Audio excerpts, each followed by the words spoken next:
નમસ્કાર, આપ જોઈ રહ્યા છો ખબર ગોધરા. આપની સાથે હું છું આમિર ભગત. ગોધરા ખાતે આવેલ એસીબીની વડી કચેરી ખાતે 78મા સ્વતંત્રતા દિવસની ઉજવણી કરવામાં આવી. મદદનીશ નિયામક એસીબી પંચમહાલ એકમ ગોધરા અને field officer police inspector Godhra, Dahod, Mahisagar જિલ્લાના સ્ટાફગણની ઉપસ્થિતિમાં ધ્વજવંદન કાર્યક્રમ યોજવામાં આવ્યો.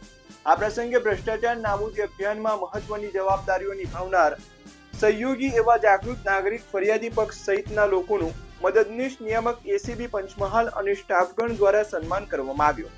આ સાથે ભ્રષ્ટાચારને જડમૂળથી નાબૂદ કરવા માટે જાગૃત નાગરિકોને આગળ આવવા માટેની અપીલ મદદનીશ નિયામક દ્વારા કરવામાં આવી.